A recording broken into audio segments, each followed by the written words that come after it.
అందరికి నమస్తే. వందుకు గంతేయడం లేకపోతే మమ అనిపించడం అంటే తెలుసా? ప్రజల కష్టాలు వచ్చినప్పుడు ప్రభుత్వం చేసే పనిని బట్టి ఇట్లాంటి సామెతలే వాళ్ళకి వర్తిస్తాయి. ఇప్పుడు ముందా తుఫాను వచ్చింది, కొన్ని జిల్లాలు మస్తు నష్టపోయినాయి. వరంగల్ కానీ, తర్వాత ఖమ్మం, సూర్యాపేట, నల్గొండ, ఇవన్నీ కూడా మా దగ్గర కూడా నాగర్ కర్నూలు, మహబూబాబాద్. అయితే మెల్లగా వర్షం మొన్న వచ్చింది, తుఫాను మొన్న అంతకుముందు నైట్ స్టార్ట్ అయ్యి తుఫాను పడ్డది. తుఫాన్ అని వర్షం వచ్చింది, ఫుల్ రాత్రంతా పడ్డది, పొద్దంతా పడ్డది, పంటలన్నీ నాశనమైనాయి, రోడ్లు ఖరాబ్ అయిపోయినాయి. ఇక 4.5 లక్షల ఎకరాల్లో పంట పోయింది. మొత్తం చాలా కాలనీలకు నీళ్లు పోయినాయి. వరంగల్ అస్తవ్యస్తమైంది. ఒక పక్క ఖమ్మం మున్నేరు వాగు. ఇన్ని అయిన తర్వాత మెల్లగా ప్రశాంతంగా రేవంత్ రెడ్డి గారు వరంగల్ పోయారు. పోయి జనాలను ఏం కలవలేదు, జనాలతో ఇట్లా మమ అనిపించేసి పోయి రివ్యూ అని చేసినారు. ఒక్కటంటే ఒక్క హామీ ఇవ్వలేదు. ఒక్కటంటే ఒక్క హామీ, ఇంకో పంట నష్టపోయిన వాళ్ళకి ఇంత ఇస్తున్నాం ఎకరాకు, లేకపోతే ఇల్లు మునిగిపోయిందా మీకు ఇంత ఇస్తున్నాం, లేకపోతే రోడ్లు ఇది చేస్తున్నాం. ఎవ్వరికి ఏం లేదు. పోయినామో వచ్చి వాళ్ళంతా వాళ్ళ మైండ్ మొత్తం జూబ్లీ సెలక్షన్స్ పైన ఉన్నాయి. జూబ్లీ సెలక్షన్ కావాలి వాళ్ళకి.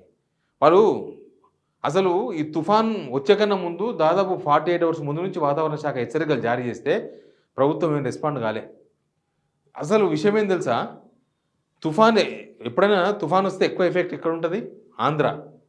ఆంధ్రాలో 3 చనిపోయారు ఈ తుఫాన్తోన, మోందా తుఫాన్తోన. మన తెలంగాణలో 12 మంది చనిపోయారు. అంటే జ్వరం వచ్చిన వాళ్ళకన్నా జలుబు వాళ్ళే ఎక్కువ తెచ్చినట్టుంది. పక్కన తుఫాన్ అంటే ఎప్పుడైనా ఆంధ్రప్రదేశే తుఫాన్ బలేది, తెలంగాణ కాదు. అట్లాంటిది జస్ట్ ఆంధ్రప్రదేశ్ బార్డర్ జిల్లాలకు వచ్చింది, ఆంధ్రప్రదేశ్ దాటి వస్తే 12 మంది చచ్చిపోయారు. వాగులు దాటుకుంటా, లేకపోతే ఇండ్లు కూలి, లేకపోతే ఇంకేదో కొట్టుకపోయి. అంటే ప్రభుత్వ నిర్లక్ష్యం అంత కళ్ళకు గట్టు వచ్చినట్టు కనపడుతుంది. అన్ని విషయాలు మాట్లాడదాం.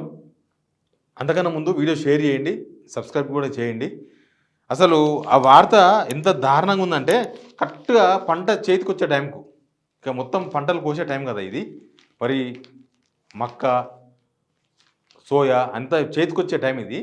కరెక్ట్గా తుఫాన్ వచ్చేసింది.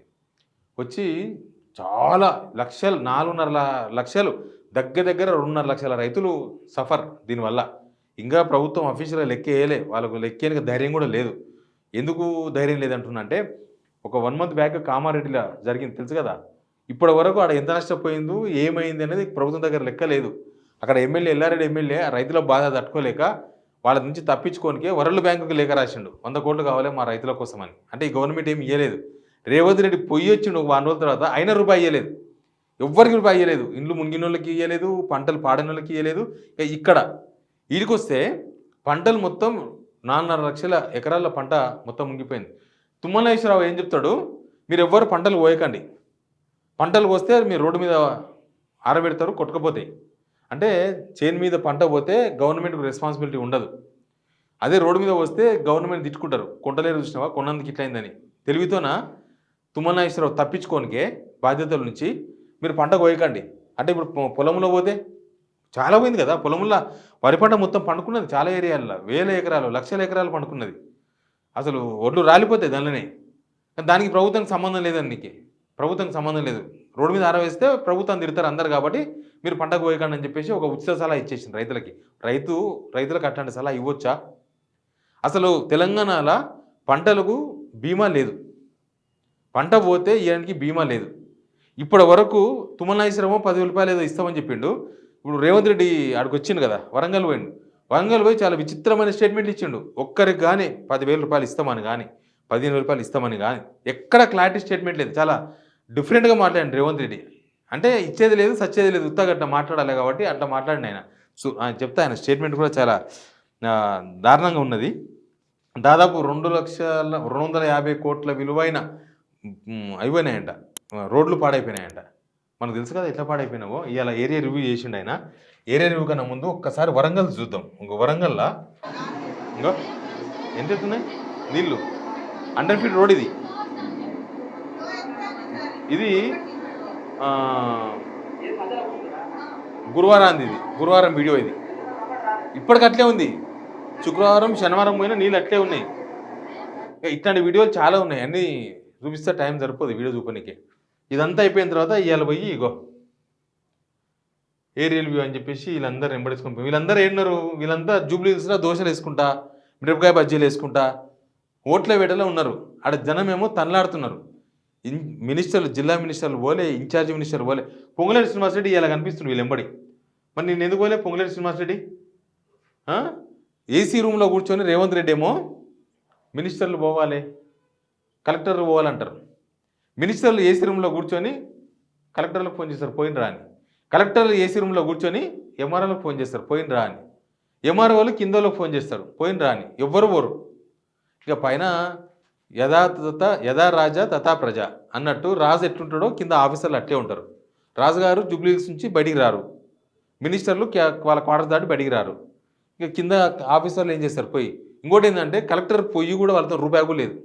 డిజాస్టర్ ఫండ్ ఎవరితో రూపాయలు లేదు, ఒక్క రూపాయి కూడా లేదు వాళ్ళ దగ్గర. ఏడికెళ్ళి ఇస్తారు. ఇవాళ రేవంత్ రెడ్డి పోయిండు. రేవంత్ రెడ్డి పోయే కన్నా ముందు మన దగ్గర 12 మంది చనిపోయినారు. తెలంగాణలో 12 మంది, అవతల 3 చనిపోయారు ఏపీలో. అంత పెద్ద తుఫాన్ వచ్చి, అంత పెద్ద ఎఫెక్టెడ్ ఏరియా, అంత కోస్టల్ ఏరియా కదా, అంత సముద్రం ఉంటుంది, ఆ తుఫాన్ అంతా అక్కడనే ఎక్కువ ఉంటుంది. కానీ మన దగ్గరనే 12 మంది చచ్చిపోయారు. అది గవర్నమెంట్కి ఉన్న ముందస్తు ప్లాన్. ఎప్పుడు వరద వచ్చినా జనం సావాల్సిందే, ఇది ఫిక్స్డ్, రాసి పెట్టుకోవాలి. వరద వచ్చిందంటే జనమే జాగ్రత్తగా ఉండాలి. ఇప్పుడు కూర్చొని హైదరాబాద్లో జనాలకు చెప్తారు మీరు ఎవరు ఇళ్ళకెళ్ళి బయటికి వెళ్ళొద్దు, పన్నుంటే తప్ప పోవద్దు. వీళ్ళ మాటలు వింటే ఆకలి చావులు ఉంటాయి తెలంగాణలో. బయటికి వెళ్ళొద్దు అంటే వీళ్ళ చాద కదనే అర్థం దానికి. ఊర్లో ఉన్న వాళ్ళకి ఏం చెప్తారు, వాళ్ళకి ఏం చెప్పారు.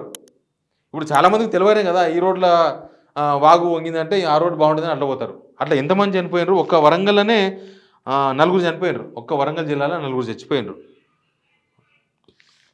ఒకరో ఇద్దరు ఇల్లుగులు తెచ్చారు. మహబూబాబాద్ మండలం రెడ్డియాలకు చెందిన పులిగజు సంపత్ జంపన్న వాగు కల్వట్పై వరదలు కొట్టుకుపోయి చచ్చిపోయిండు. తర్వాత హన్మకొండ జిల్లా ఐనవోలు మండలం కొండవర్తిలో ఇంట్లో పడుకున్న గద్దల సూరమ్మపై గురువారం తెల్లవారుజామున గోడగూలి చనిపోయింది. యాదాద్రి భువనగిరి మండలం నందన గ్రామానికి చెందిన వారు బైక్పై వెళ్తుండగా మజీద్పూర్ బాడసింగారం గ్రామాల మధ్య ఉధృతంగా ప్రవహిస్తున్న వరదకాలంలో పడిపోయినరు. ఎవరో ఒకరు కాపాడినట్ట కృష్ణవేణి నీట మునిగి మృతి చెందింది. ఇట్లా మొత్తం 15,000 కోళ్ళు చచ్చిపోయినాయంట. ఏడాది వేలేరు మండలంలోని మల్లికుదురు. ఇక రేవంత్ రెడ్డి స్టేట్మెంట్లు ఎంత మంచిగా ఉన్నది తెలుసా. అంటే రేవంత్ రెడ్డి ఒక ముఖ్యమంత్రి, ఆయన పోయినప్పుడు చాలా ఆశలు ఉంటాయి కదా, ఏమో ప్రకటిస్తాడు, ఏమో చేస్తాడు, ఏమైనా ఇస్తాడేమో, ఇంకా ముఖ్యమంత్రి కదా ఫైనల్, ఇస్తాడేమో. ఇంకా రాక వచ్చిండు 2 రోజుల తర్వాత మెల్లగా నిమ్మలంగా వరదలు తగ్గినాక వచ్చిండు, వానలు తగ్గినాక వచ్చిండు. మళ్ళీ వచ్చినప్పుడు కనీసం దానికి చీఫ్ మినిస్టర్ పోవాలని కాదు నేను అనేది.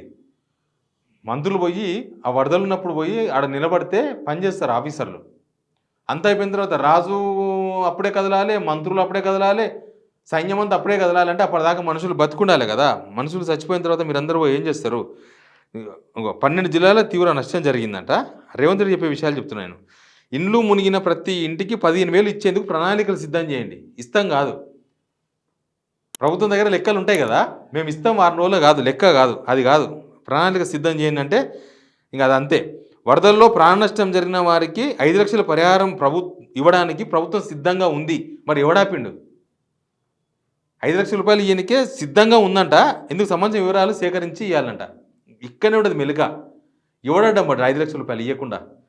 తర్వాత ఇంకేమున్నది, ఈ పంట నష్టం మీద అసలు స్టేట్మెంటే లేదు రేవంత్ రెడ్డి పంట నష్టం మీద స్టేట్మెంట్ లేదు. ఇంకా దరిద్రమైంది తెలుసా.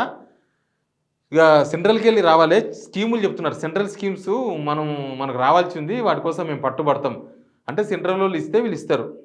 అవి వచ్చేది ఎప్పుడు, వీళ్ళు ఇచ్చేది ఎప్పుడు? అంటే వీళ్ళు ఇచ్చేది ఏం లేదు. కామారెడ్డిలో చూపినట్టే ఇక్కడ కూడా చూపిస్తారు తెడ్డు. ఇగో అడుగున్న వీళ్ళు మాట్లాడతారు, వినండి.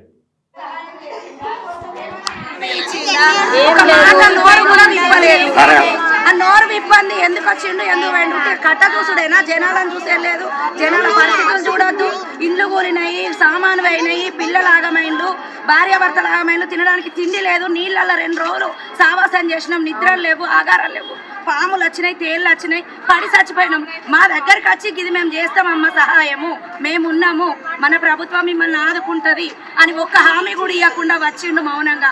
మేము ఆడోళ్ళం దగ్గరికి పోతుంటే ఆర్మీ వాళ్ళు, పోలీసులు అందరు కలిసి చేతుల మీద దొబ్బేసుకొచ్చారు. కథం చూసే పాయే. ఏమి హామీ వచ్చింది మాకు, ఏమి ఉపయోగం ఈ ప్రభుత్వం వచ్చి?